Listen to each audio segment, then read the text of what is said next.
I get these moments of gratitude every single day. Every time I wake up, I'm like, holy shit, I don't have to clock in somewhere.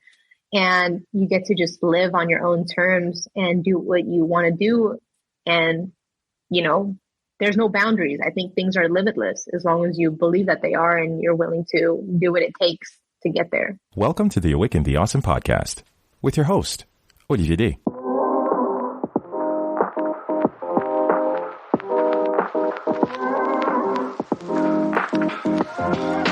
This is Awaken the Awesome, a podcast bringing a down-to-earth approach to personal growth. On this show, we're helping individuals just like you learn about tapping into their incredible potential through insightful interviews and inspiring lessons. Our mission is to encourage you to always keep pushing towards achieving your dreams and to stay awesome along the way. Hello again, Awesome Tribe, and welcome back to another episode of the Awaken the Awesome podcast. Happy New Year. Happy New Year, Tribe. I'm hoping you guys have been safe, have been well. Just taking 2 seconds to, wish you guys a wonderful, blessed, and fulfilling year. 2023 is already underway, and I'm hoping that, you guys are taking the time, have taken the time over the holidays to, spend time with the people that matter. And I know that for some, the holidays are not really that jolly, happy. I've been there, so I can totally relate. If that's you, always know that you're loved, you're blessed, and even if being a happy holiday after holidays have not been that happy or joyful for you, just know that you are blessed, you are loved, you are needed, you are wanted, and the sun also rises, I always like to say. For myself and the wife and the kids, we took the time, just to be with family, took some time off. Just to, recenter. That's why I've been off the interwebs and the social medias and the Instagrams and the Facebooks and all the wonderful stuff for quite a while. And I encourage you guys to do that. Unplug, do that because these platforms do not serve you. I definitely know that. These are tools and sometimes not to your best benefit. So I'm going to get off my soapbox on that one. But aside from that, spend some time with the family. We went out of town, more time with family and the kids, and that's the precious time. Also, I guess this is a public service announcement. If you are fortunate enough to still have your parents among the living, circumstances notwithstanding, I know some people might have different types of relationships with their parents, but if you are fortunate enough to actually be able to dial mom or dad and have someone on the other end pick up, please take full advantage of that, because personally, my parents are abroad, so we don't get that many opportunities to see each other, because, Haiti being what it is, we don't often have the opportunity to actually all of us, myself and my siblings, to be together. So it always hits home every time we get to spend some time together, myself, my father, my mom, my sister, my brother. So that always means a lot, especially in these times where my parents are actually getting to see my own kids. So it's another chapter in my life growing and realizing that time is fleeting and time is precious. So I want to get that in. So if you do have the opportunity to still have your parents with you, no matter what the relationship is, do mend that. If it's rocky, there's always a way to find that inner peace of forgiveness and moving forward, because these are the type of relationships that we cannot get back. Okay, so if your parents are still with you, call them. I'm not saying text, I'm not saying DM, I'm not saying, send a WhatsApp voice note or a GIF.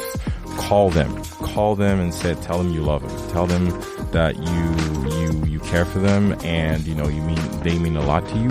And, just ask them how they're doing, and listen, give them the time to talk. No matter if you have no idea what they're talking about, give them that space. You will feel, your cup will feel so full just doing that.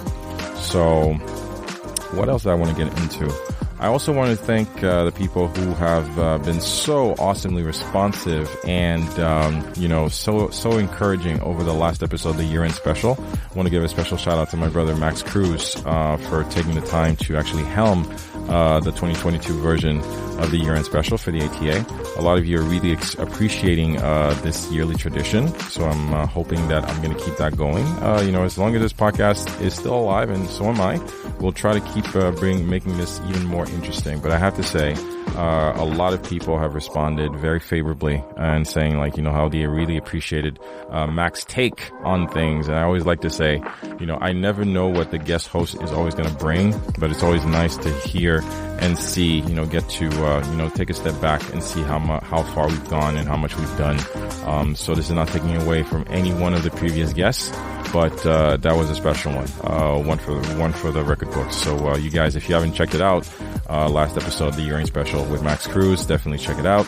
I also want to give, just read out. I'm going to do a little bit more of these because a lot of you guys are taking the time, to say hi and to drop some comments and just to say hi and, just letting us know how we're doing and how, the podcast is doing and how it's making an impact on you. So I'm going to, of course, acknowledge a little bit more of the reviews since you guys are leaving comments, and I really do appreciate that. As I always like to say, every little bit helps. So the algorithm always appreciates you guys just stepping in, whether it's Spotify or Apple Podcasts, where you can not just leave a rating, but also a review. There is on Spotify, for those of you who don't know, when you're on Spotify, you do have to give a minimum listen of 15 to 20 minutes. So then the algorithm kicks out. Okay, it's not just something you click play and then just rate out of nowhere. You do have to listen a little bit. But then afterwards, that's when you can actually click on the episode and actually rate either the show or the episode. But on Apple Podcasts, if you're on Apple, you pretty much know how this works. You just got to get on the episode, leave a rating, and if you can, leave a review. But that's the fuel that keeps podcasting going. So for me, I'm going to be a little bit more vocal. Even though I do put it in the episode, I'm going to be a little bit more vocal about, how you can support the show, because we are trying to, just add a little bit more fuel to making this show a little bit bigger, better, and greater, awesomer, if that's even a word. But I want to read today's review, which I do appreciate. It's Numbers for Fun. Numbers for Fun. Thank you for the 5-star review. I really do appreciate. Smart, empowering, and awesome. Really enjoy listening and feeling empowered after each one. Short, pithy, but so appreciated. Thank you so much, Numbers for Fun.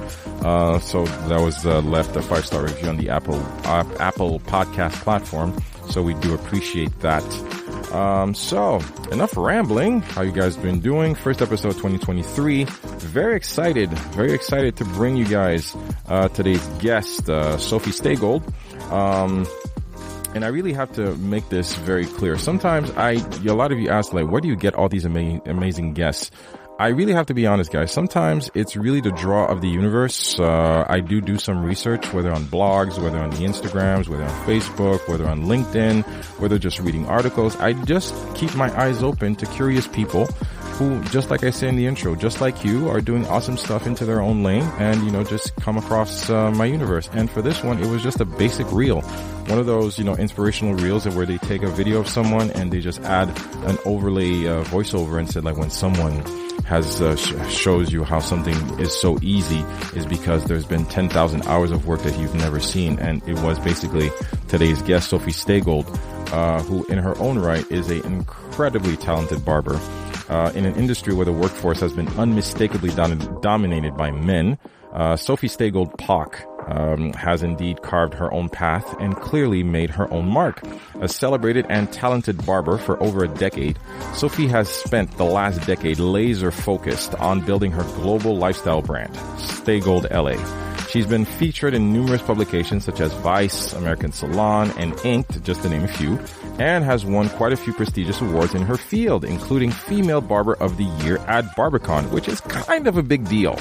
Raised in Orange County, she began as a skillful barber with a quest for sharing knowledge and has turned into a highly sought-after visual artist with a love for global hair education, filmmaking, and photography. Sofie enjoys being an open book on her journey to becoming one of the, if not the, most respected female barbers in the world. I'm excited because that's exactly how she came across. You guys are definitely going to figure it out. She's currently a global educator for Babyliss Pro, a brand ambassador for Mizutani Scissors, and is a proud co-founder of the Statement Grooming Collection, born out of her impactful vision along with fellow creators, co-founders, and equally talented barbers Julius Areola, aka Julius Caesar, and Miguel Gutierrez, aka Nomad Barber. Sofie's incredible sense of vulnerability, audacity to remain true to herself, willingness to serve her audience as well as her clients, and never backing down from an opportunity to learn is a statement to her indomitable personality and stratospheric rise. With no signs of slowing down, one can only get excited imagining what the future has in store. On this episode, Stofie shares... Stofie. I'm gonna get it, guys. I appreciate it. Sofie shares her story on breaking away from family scripts, taking chances despite the unknown, learning from every circumstance, focusing on being the best, and so much more. So let's get into this. Awaken the Awesome, episode 186, the first episode of 2023 with Sofie Staygold Pak. Here we go. I really wanted to start this out, and I'm really meaning this. I've been binging. Don't feel threatened. I've been binging on your content like you have no idea. I listened to the entire Staygold podcast. I've listened to a bunch of other interviews. It's like I've been taking notes like crazy. I don't ever like to know too much about my guests, but you're a special case, Sofie, because you know what? I really want to celebrate you. I want to celebrate you because this is not going to be a barber industry interview. I promise you this. Because our audience is mostly people, normal people, regular people, who are in that sense of they know they're meant for something more, but they don't know how to interpret it. They don't know what that looks like. And of course, there's a lot of comments I get that are stuck in that state of indecision, indecisiveness, confusion, fog, fear, call it what you want. And when I hear your story, and I hear of, even though you call yourself an introvert, even though you're very uncomfortable in front of the camera, even though, even with this massive exposure, you still say sometimes that you do feel insecure and stuff, but you still step into your own truth. Having been doing this for a decade and plus, having done the brand deals, having launched your own, grooming products, having done the educator, having flown around the world, you still keep showing up. And I go back to that initial story you told about how this all started with a pair of paper cutting shears. And I keep telling myself, what if you had listened to that inner voice of saying, I've never done this before? I can pretty much stand here and say that, okay, the journey would have been much different. For that, I want to celebrate you because you stand here as an example of a real person who stepped into her own truth and kept following that journey every single day. And I want to celebrate you for that because it needs to be commended for everything that you've done and everything you're still doing. It's an honor to have you. And welcome to the Awaken the Awesome podcast. It's a pleasure to have you, man. Thank you. Wow. It's crazy to hear you say that you've listened to the whole podcast. So those words mean a lot to me. It's sincere. It's sincere because I heard your words and I heard you talking. I love the interviews. I love the one with Jackie Iced Out, Floyd Mayweather Barber. I loved it. There are a lot of, but the solos are really what grabbed me because I heard you go back to the archives of your own emotions and your own memories. I know you're trying to help us and educate, the people trying to step into the barbering industry, but I also heard a lot of human experiences. First client, ingrateful clients, not getting tips, just figuring yourself out, forgetting. It was so amazing. I'm like, this is a person who's really putting in the work. This is a person who's really understanding what it takes, to commit to your dream. You're very big about the discipline. And, just starting off the conversation, for anyone listening to this, thinking that you can just wake up because you don't believe in luck, but you do believe in putting in the work. How important is discipline in your journey? Oh, it's everything, right? Until it becomes a habit in what you're able to commit to, it's really hard to carry through every day because it's going to call on your consistency in building that self-awareness, right? Like it's exactly what you said in the beginning. Like none of it comes natural for me. I didn't have any guidance from family members, friends, or anything like that. Like this is something that you kind of have to be brave enough to look into yourself. Like, okay, these are areas that I know I struggle with. Do I keep running away from them or do I try to slow down and dig deeper to figure out why it's difficult? And through reading and actually, like, I don't know if you can see some of the books on my shelf. Man, I'm so jealous. The books are everything because you get to absorb the energy that's written to it. And it's, for me, energy is very important. It's what goes out comes in and it has to continue to cycle. Right. And books kind of helped me open up because I knew for a long time, like public speaking, I think that's everybody's fear. Like when I talk to anybody out there, what is one thing you struggle with? Public speaking. And public speaking also stops us from, daily creatives when we have to use social media as a tool to help expand what we do. And for all you know, it attaches you to, all these other opportunities. Like if it wasn't for social media and me putting myself out there time and time again, knowing that it is something I fear, but it's something I need to do because I want more than what I'm in right now. So you learn to build this confidence, little by little. And when you see those results start to happen, you're like, okay, I think I have a little bit more confidence to keep going. You get these little wins along the way that keep you in it, but it's a weird fine line when I think about, should I have given up? Like, the time that the person asked me to cut her hair, what if I said, nah, I don't do it, just go to somebody else? Would that have kept me from, moving into the barbering industry?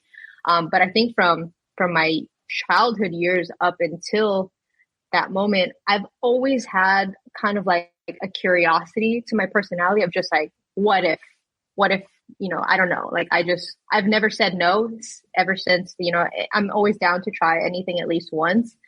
Obviously without getting hurt, like I'm not an adrenaline junkie or anything, but when it comes to new experiences and a way to learn, that is something I'm more intrigued to understanding than my amount of fear of going into something that I don't know.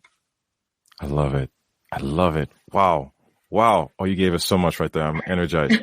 I want to just go back just a little bit, because from your origin story, because I want people to hear this, because a lot of us will understand what you went through. You talked in one of your interviews about how your aunt tried to get you into a business program. And yes, that's one of those situations where, we have to face our authority, our parental units, whether figures of authority. And then you had to stand up for yourself and say, like, you know what, I'm not doing this. Because as I believe, you were comparing yourself, as she was into pharmacy for 7 years and didn't end up doing it. And you have to look at it like, can you speak to us, to those people? Because I understand this personally, because I was raised traditionally Haitian, and you do not question the path that your parents set for you. I had to set myself in a very dark path with my mom for a really long time because she wanted me to go to med school. Didn't happen. We've patched it up. But for those of us still in that, just anchored because we just want to make these people who we respect and look up to happy, you went through that. And can you guide us, through these muddy waters? How did you navigate that? And how do we step beyond that fear and that resistance? Of course. So at the time, my family, they're super traditional. They came to the States, during a war in Cambodia back in the hometown, So for them, it's about, we're coming to the US, like we want our kids to have a better life. That's their end goal. And what they have always known traditionally is you go to school, you get a degree, and you get a solid job, and somehow that's life, right? And so when the opportunity came around college, prior to that point, I've always just kind of followed suit. You guys say what I need to do and I'm going to do it. I just kept good grades, all throughout school. By the time college came around, I started to notice like my mind was just not in it. I was just like failing tests, really and it wasn't that I wasn't good in school. If I wanted to be into something, I know I could pass, but these classes that my aunt had me enrolled in were just like uninteresting, and I started getting bad grades. So I'm like, okay, I can't just get bad grades and call it a day. So I told my aunt, I was like, hey, I need to take an academic break. And at the time, my aunt, who is my mom's youngest sister, when they came to the States, she was the youngest in the family. So she got a full US education, while her older sisters, including my mom, didn't have that chance. So to her, school is everything. Education is everything. So she came from a very sincere place. Very sincere place. And I look back on it now and I'm thankful for, the discipline, the extra homework. While I was growing up, I had homework on top of homework. Like they did everything I could to make sure I was ready. And I see the effects of, that discipline being instilled in me at a really young age. And so getting into college, I was like, hey, I need to take a break. Like, I think I'm just like, I don't want to just get bad grades. And that was the first time in my life, and I was, I think, 19 or 20 at the time, to have an urge to make my own decision. I was like, I'm already working now. I was working just like, regular retail jobs. And I'm like, I'm working, I'm paying my bills. I think it's fair for me to get a choice and just take a break. I'm not saying I'm quitting school. I think I just need a break. Let me find some elective, something that isn't academic, Makes sense. And so that's when my friend who, I have a belief that everything happens for us, right? To take you somewhere, right? So true. It may not make sense in that moment, but there's little gems within our life. And this person was one of them. And she's like, hey, can you cut my hair? And, like the story, I got little paper cutting shears in the house and like cut her ends off. And she's like, you're kind of at this work of the road. Like, why don't you go to hair school? And I was like, wait a second, I never thought about that. Hair school is like creative job, never even crossed my mind. So I was like, you know what? Why not? There was just something about it that just was like, let's just try. The school for that was so hard to get in because it's such a popular class. Mm-hmm. It took me about a semester and a half later to get in. So I just went to school just to get that early access. So that was my motivation to just get through couple more courses. I finally get in. I'm like, okay, fine. Finally I'm in. And you're doing about, I did at a community college. So you're doing about like the same, it was like a 9-to-5 job, but not getting paid. Like you're in school. That's how the system works. So you do full day of just school, but like 40 hours a week. Exactly. And so I was going to school and working at Home Depot at the time as a cashier. And it was so hard to balance my school schedule because it's like a full-time job. And then going in between, I ended up quitting the job and just doing the school and finishing that up. So yeah, I was in like heavy debt at that time too, like, being young and like having no money coming in and really committing to this school. So then while I was in there, my family at the same time was like, if this is the way you're going, we don't want anything to do with it. Mm-hmm. And it was a sad time because I was very close to my grandma who kind of raised me as I was growing up, with everyone being busy and stuff. And that was probably the hardest thing because she was just like uninterested. It's like, if they don't support it, they just don't want to know about it. Like, so we would kind of come and go, I finished school. My mom helped me out because we shared a car at the time. She would drop me off at school, pick me up. She didn't understand why I was doing it, but she loves me because I'm a kid, that she's willing to just drive me to and from school and let me do all that. Yeah. Thanks, Mom. So that was some early drives and late drives. So that's the way it went. And I had to make that choice of like, I don't know what this means. I don't know what my future is in here. I've never even looked into the industry. I have no idea. At this point, I have never seen a barbershop yet. I've only seen salons where my mom takes me, but it's like little hole in the walls. And one of the things that she told me, well, not even her, it was actually my aunt, who's more of like my disciplinary, like figure in my life, was just like, so you just want to work at a hole in the wall for $7 because that's all they've seen. Mm-hmm. And I was like, I don't know. And I remember this conversation. I said, I don't know, but I just need to go find out.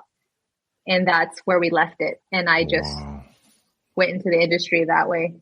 This is amazing. This is amazing. See, I'm shivering because this is very real, because these are words of truth. I don't know what came over me. Yeah. And I don't really know what came over me of why I was so brave in that moment to just say, I'm sorry, I just need to figure this out for myself. And that's all I can remember is that feeling in that moment of having that conversation with them.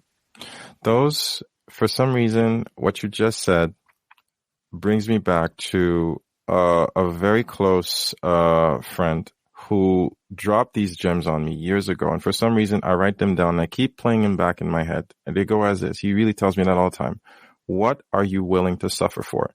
And he brings it home in terms of commitment, sacrifice, bloodshed, tears, because he never set aside the fact, because he's very black and white about certain things. Listen, life is going to kick the shit out of you. And you know what? If you want it bad enough, you will figure it out. And what you've just shared is something you talked about, heartache. You talked about, basically ostracizing yourself, quote unquote, from your family, from your culture, from your narrative, and building your own bridge, even though you don't even know where it's headed. But you said, what? I'm going in that direction. And I want people to dial that in, because a lot of us keep saying that, the comfort zone is they don't understand that it's a dangerous place to be. It's safe, but it's a dangerous place to be in regards to, you know, your authenticity. And that's something that comes back, you know, a lot into everything you write and everything you share as an educator, is how you keep bringing it home that, you know what, never forget who you are. That's why, you know, I even wrote it down in my notes because I love the story about the Staygold tattoo, especially being your namesake now. And, you know, I love the fact that you basically said, no matter what circumstances that you go through, you never set yourself aside. I know I'm paraphrasing, but never lose sight of who you are. And how important is authenticity along our journey, do you think? It's definitely what has led me to get to this place. I've always been myself on and offline, like you get the same version of me. And that, when I got that tattoo, you know, I was coming out of a really bad relationship actually. So there is this thing that we do when we're young is we adapt to who we think people want us to be, right? So I used to get lost among friends, relationships, of just being what I think people want. And through that process, I ended up losing myself pretty bad in that last relationship. So when we broke up, I was like, okay, fresh start. I obviously need to change something because I can't go back to what it was, because it was bringing out the worst version of me that I don't recognize. And so in that process, I had, you know, just this space available. I was like, I need 2 4-letter words that mean something to me. To me, tattoos are, they're a story, they're a part of my life, and also places that are, you know, more visible are more of my most meaningful tattoos and reminders. So I remember looking up just like different phrases, and then I came across Staygold, and I'm like, okay, let me see what this means. And then as I'm reading it, I'm like, it resonates with me a lot, especially right now with what I'm going through. So I was like, you know what, that's cool. Not knowing what the future had for me, I was like, Staygold is cool because it's what I'm going through right now. I don't want to change. I don't want to change in any circumstance. Whatever opportunity comes, I will remain humble. That's what my mom has taught me growing up, is like, you always treat people with respect and kindness, whether you agree with them or not. Like, you never want to make anybody feel bad, you know? So things like that combined with this meaning, I went with that name. And so anytime, you know, I'm looking at my hands all day, it's constant reminders of just like staying grounded, you know, in who I am. Wow. How you're very big about, you know, again, with this same sense of authenticity about, you know, expressing, like, not shying away. I'm trying to phrase this properly, not shying away from who we are. And for a lot of us, sometimes they're already lost. They're already lost, but they're not forgotten, and they lose sight of, because I dealt with that, you know, with marriage, with kids and career and everything. And sometimes you forget that, you know, hey, I'm kind of a creative too. I love doing this thing. And a lot of people look at you and say like, oh, she's got it all figured out. And look at how she's enjoying life. But that didn't come just accidentally. We're all on a stage of constant growth, aren't we? So right. in this world where, in being so involved in social media, you know this better than I do, we're always exposed to so many of people's highlights. And we're always in that sense of wanting to exercise the comparison. And how do we not fall into that trap, do you think? Because it's really hard not to always say like, oh, she's doing okay. Oh, she's so awesome. Oh, what's going on? I guess I suck. How do we stay grounded, do you think? You know what that's called? The feedback loop of hell. I don't know if you've read the book, The Subtle Art of Not Giving a Fuck. Hey, a second. Hang on. That's right. That's the one. Okay. You know, the feedback loop of hell. This is something we do to ourselves. Basically, we want to do something, but then our negative thoughts take over and says like, oh, you shouldn't do it because this could go bad. This could go bad. And there's like a long list of things. So eventually you think about it for so long, you never make any movement, and then you stay stuck in the same place. So this is kind of where books come into play. And, you know, I gain a lot of wisdom through what I read and what I want to become like, and what I want to break out of, like, you know, my own bad habits to strengthen. And I think what really helped me was building my self-awareness muscle, right? That's something that you have to consistently grow. It's not something we're all born with. It's something that you look to strengthen in your faith, in your spirit, in your energy. And for me, it was the idea of not wanting to be in the same place. Is like, I know I'm whatever level this is, I don't want to be here, next week. I want to keep continuing to grow, like growth mindset, education, all that stuff, is something that keeps me kind of on this like onward slow climb. And I feel like that's kind of just been my life since I got into the hair industry. Mm-hmm. And I think you just have to ask yourself, like, and it's fine to fall back, because what happens is you have to fall to understand why you fell, reanalyze what could have been better, and then you get up and you try again. But if you just get up and you do the same things over and over again, you recycle that same experience, And that's something I had to learn, is like, now when something bad happens, I'm like, it's like what you said. Just ask if somebody wants to do a podcast. If they say no, that's the worst thing that can happen. And then that's it. Like, if you take that and simplify it, it's really not that scary, right? So people have no idea how many no's I've gotten. Oh, I'm sure. It's the same way as like me asking somebody if I can cut their hair. Like, not everybody will think I can cut their hair, but who cares? Like, you asked, and that's all you can do. You do your best. And so I think when you think of it in those kind of ways, it's like, what is the worst that could happen? That it doesn't work out, and then you do it again, and you get better. Like, I feel like that's the only way you can grow as a person, is to kind of like go through it head on and just let things happen how they happen, assess, and then try it again in a different way or a better way. Be willing to take chances. Be willing to take chances and put yourself out there. Put yourself out there, and you know what? Listen, is someone going to die? Is the house going to get on fire? No. All right. So do what you need to do. Write that blog post, put out that piece of content, just like ask that girl out, just try stuff out, because this life is meant to move forward and not to stay stagnant. We were not meant to stay in place. That's why we grow. I tell my kids this all the time. Life only moves forward, and only you can decide what you're going to do in the meantime. I tell them all the time. This was a funny one. I wrote it out because I really wanted to make you laugh. All right. Because for me, it just made me laugh. And you were talking about uncomfortable situations as we grow, especially when you started out, you had your chair next to the door, and the way you talked about that experience, I had to write it down because you enunciated every word, and I wrote it down.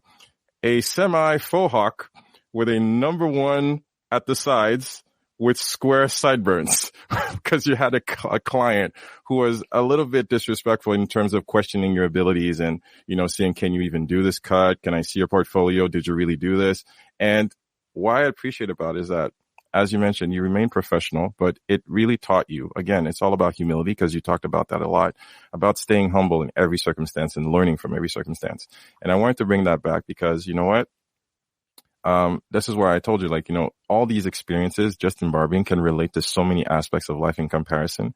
And what I appreciate about that is how you're teaching us about the fact that, not every day is going to be rosy. And of course, not every client is for you. Just for me, not every guest is for this podcast. I had to learn that the hard way as well. But if you can open up a bit about letting us know that, you need to stay humble through every experiences. They're not always going to be fun, are they?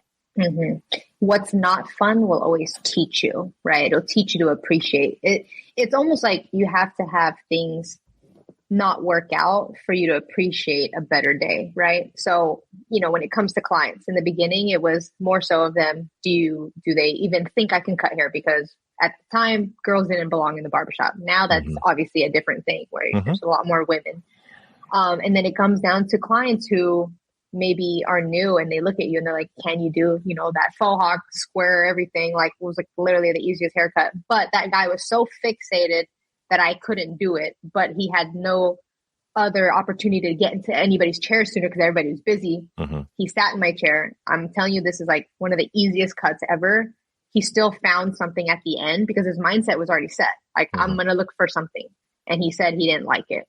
So he had complained to the boss, and the boss told me later that he said I didn't give him what he wanted. And I find that to be absolute crap because it was such an easy cut, but it just teaches you, and I think that's something I've really enjoyed about being in a barbershop space. We see all types of people, different levels of life, different levels of success.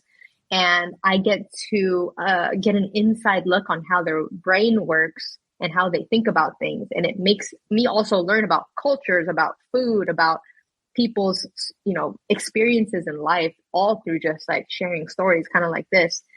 So I really appreciate that environment of being able to teach me how to be humble and then how to be strong when I need to be, right? Because if I were to only approach people from a super humble feeling, I might not always be able to get the job because I wasn't confident enough, So that was something that I had to learn how to balance of humility and ego, right? You got to find that perfect balance. When I'm with someone that I respect, my humility is all the way up because teach me, absorb. I want to learn from you. I want everything. And then if I step on stage and I got to teach a class, I can't look weak up there. I got to go up there and I got to demand the respect that I'm looking for, or people are not going to listen to me. So those are things that I had to learn through teaching.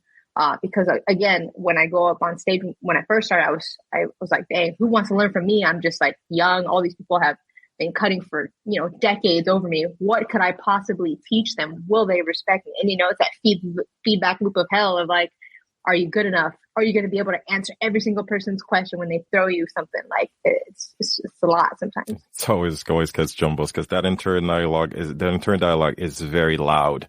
And if you let it take over, it will eventually dictate your reality. So I'm very conscious, just like you, I'm very conscious about energy. I'm very conscious about words. And people, I really do believe this. Having done a lot of work on myself, the words that you speak have a very powerful sense of shaping your reality. So you really need to mind what goes on in here and what comes out of here. 1,000,000%.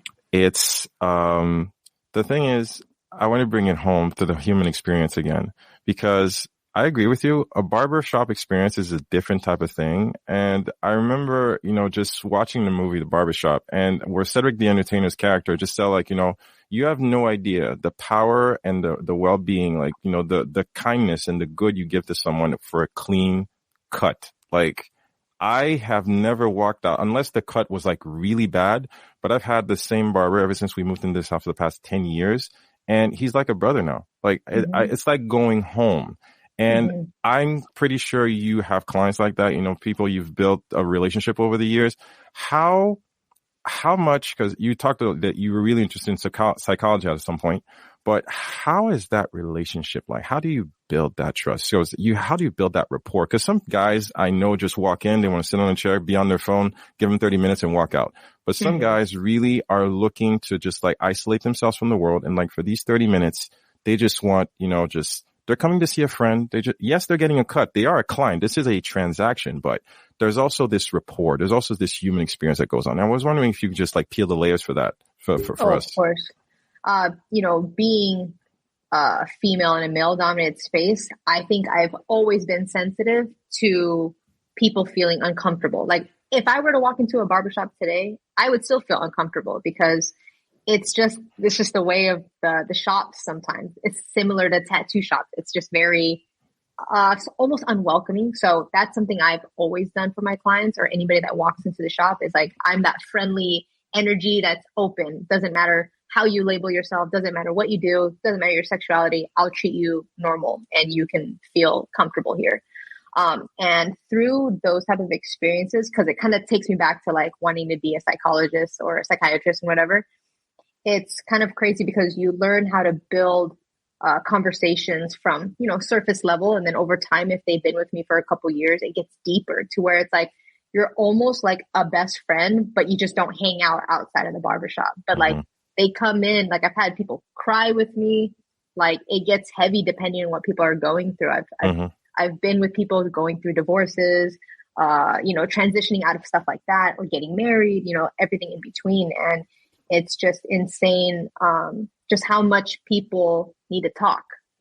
They might not get to tell their friends or family members. I'm a neutral person in everybody's life. You can give me the names and I still don't know who you're talking about. You know what I mean? So we're almost like this, like center ground, like therapist for people. And it's been pretty cool to be able to like even give advice at some point. Like, I'm a really good listener, but it took some time to like learn so much about people that people are now coming to you for advice on top of like, advice for their hair and all that stuff. And yeah, you do feel really close to your clients. It's amazing because it really builds this kind of rapport where you realize that, this person isn't just, Yeah, like I said, yes, it is a transaction, which is why when the lockdowns happen everywhere, I picked up the phone like, dude, how you doing? How's the shop? Well, I'm doing some private clients over here and there. Like, if you want to come in, bring the kiddo, like me and my son, like, listen, I can just like, do a house call and we'll figure it out.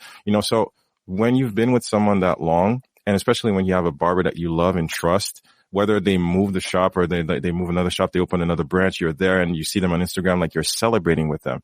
And, when you have that great relationship, it's a beautiful thing when you see, again, the kind of genuine affection and, dare I say, like, a pride that you take in your work and, your skills.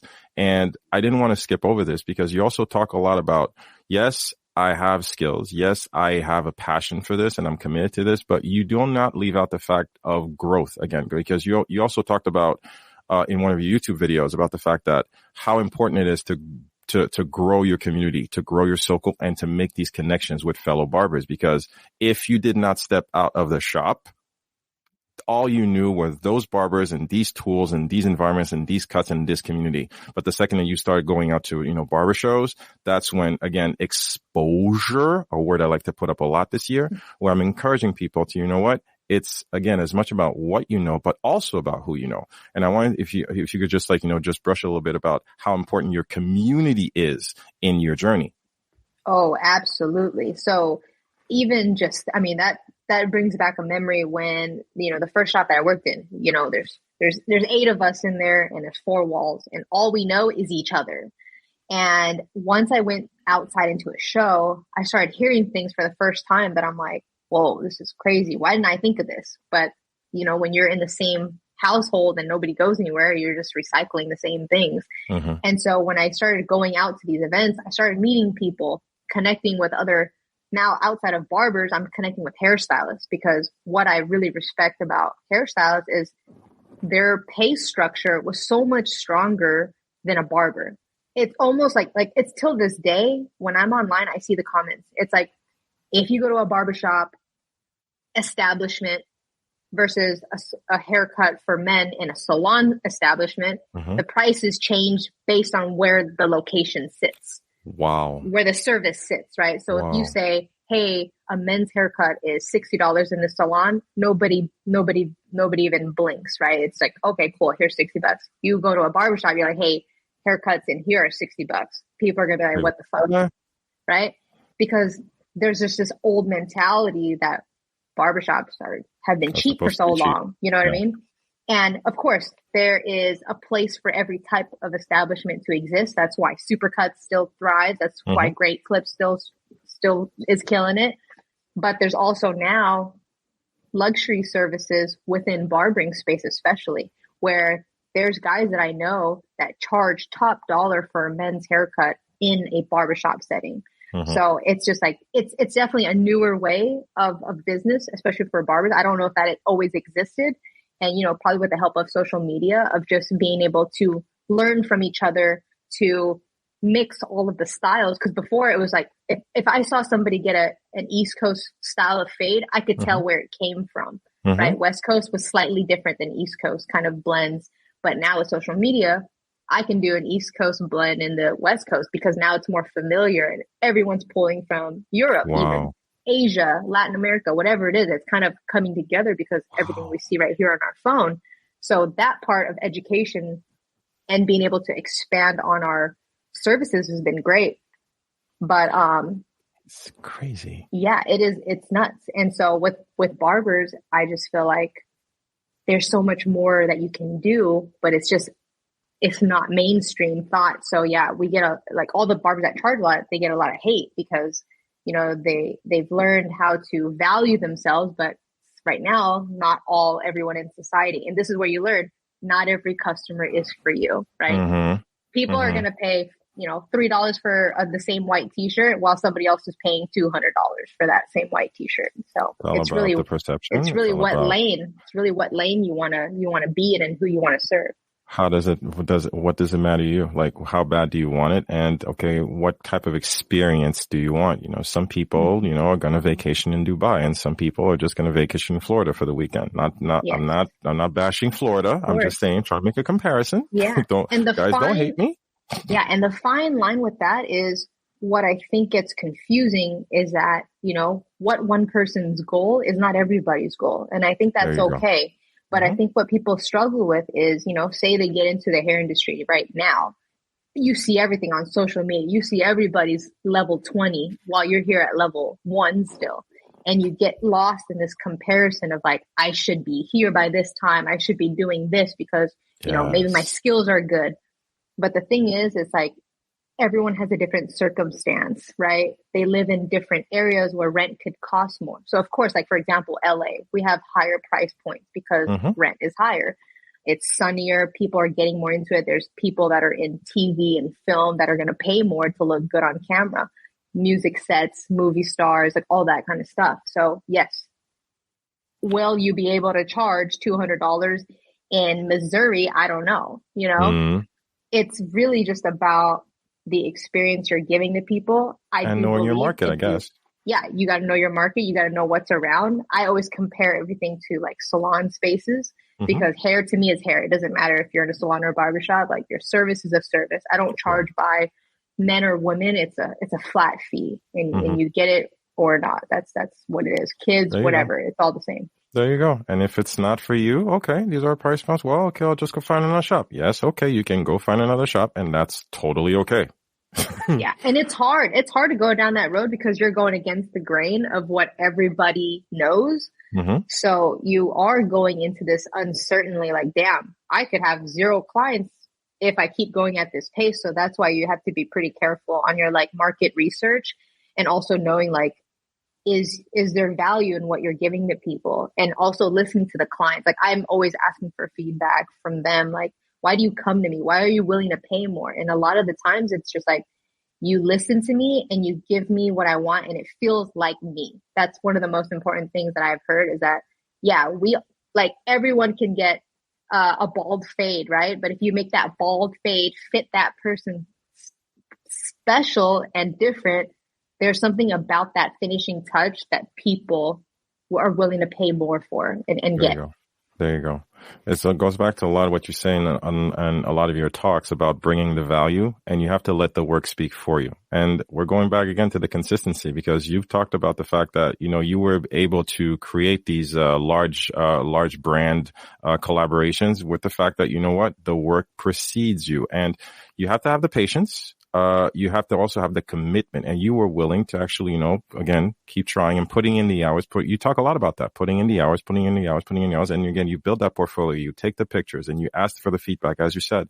And I want people to listen to this. Like, guys, you're creating content, whether you're a content creator, whether you're a 9-to-5er, you can always stand out there's always something that you can do more. You can always find a way just to do just a little notch further, because you keep saying it, like, being on this for a decade, you're still growing. And the value comes from the quality that you bring into not just every single cut, but every single effort that you put into your own self, to your own brand, to your own reputation, your work ethic. And when that precedes you, do you ever, and I know that, you're still, as you said, like, you're still growing, but do you ever stop 2 seconds, and whether you're giving a speech or something, and tell yourself, damn, I'm really living this. Like, is this real? Or do you have those moments of clarity where it's just like, wow, I'm really cutting hair and loving it? And how does that feel, man?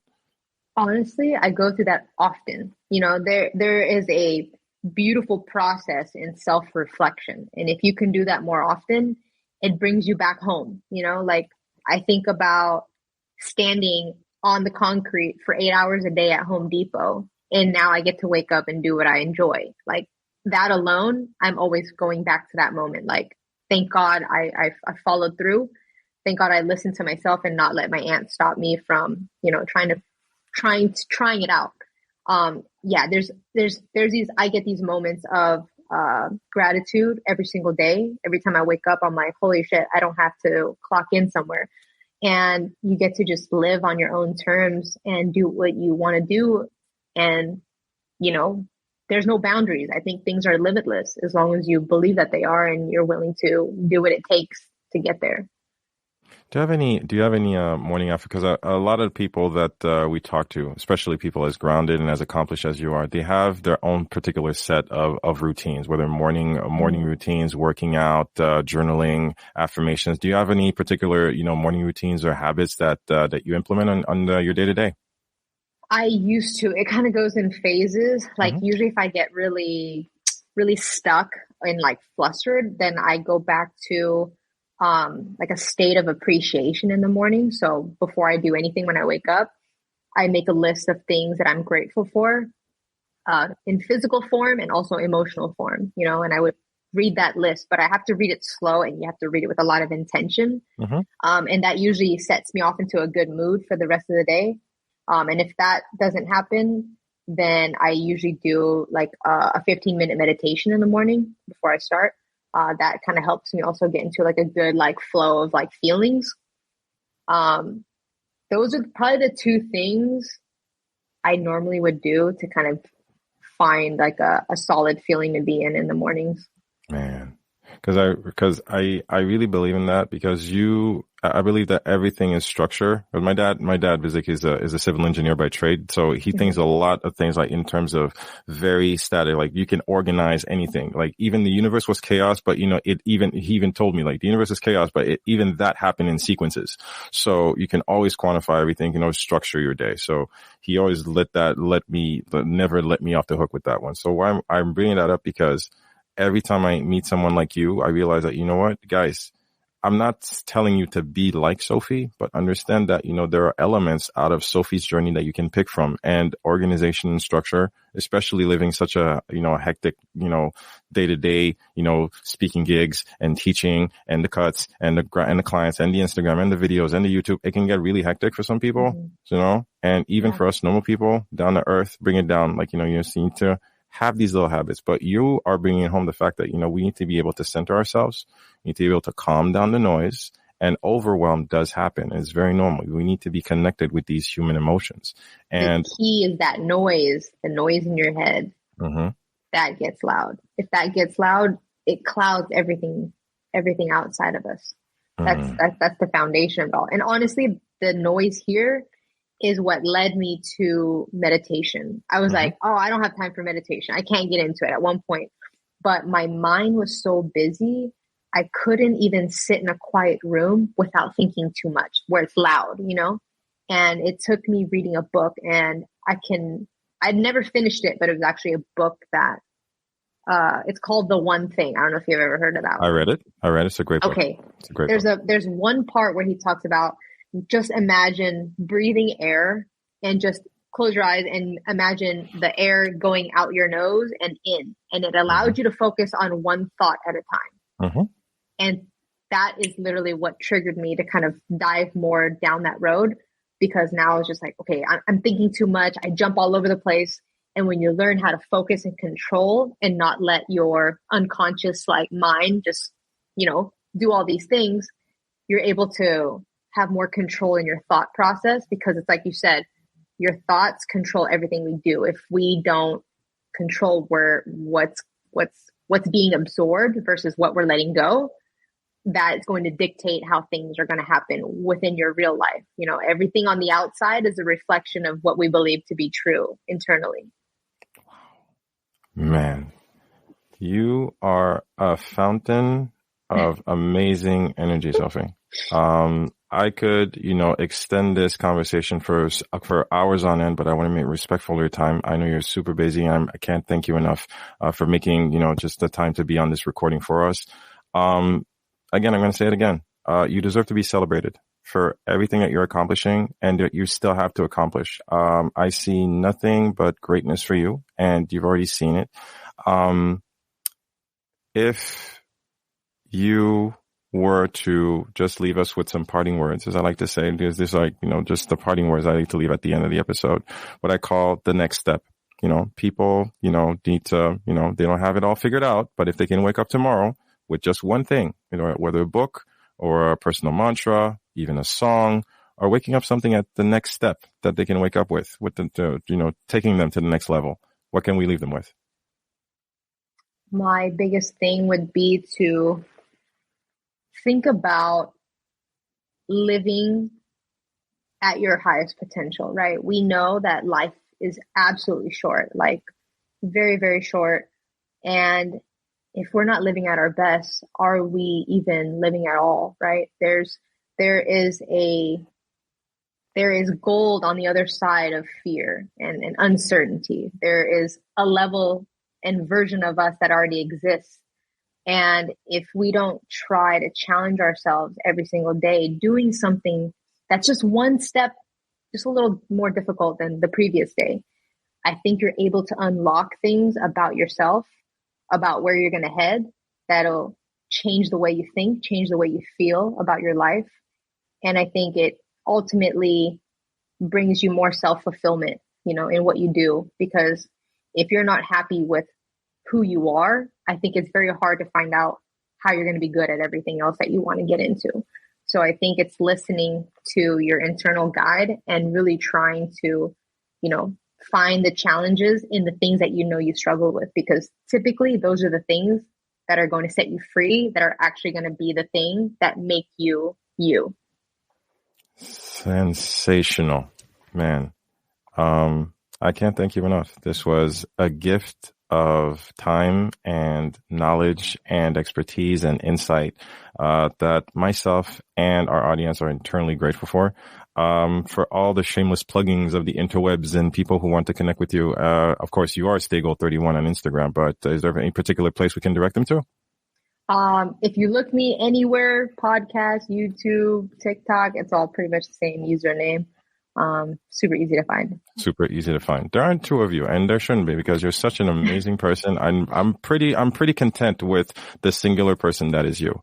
Sofie, it's been an amazing experience. Thank you so much for your time. Guys, my guest, Sofie Staygold, do find her on Instagram. Go show some love. Go see her reels. Follow her reels, read the captions, because she's got so much to say and so much to teach us. And I know that it's now been, it's pretty much retired at this point, but do check out the previous interviews of the Gold Zone podcast, because Stofie, especially season 2. I love season 2 because Sofie goes into, many solos where she dives into the barbering industry, but you will find life lessons that are worth hearing from her perspective. And you can definitely treasure those as, some gold nuggets.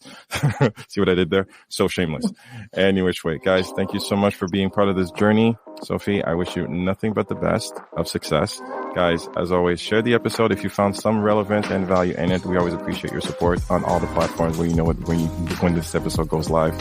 Stay blessed, stay safe, and as always, stay awesome. This has been another episode of the Awaken the Awesome podcast. We always love to get your feedback, so please do drop us a line via Instagram, Facebook, or email. Our email address, awakentheawesome@gmail.com. Do visit our official website at awakentheawesome.ca, where you can find our entire back catalog of episodes and incredible guests.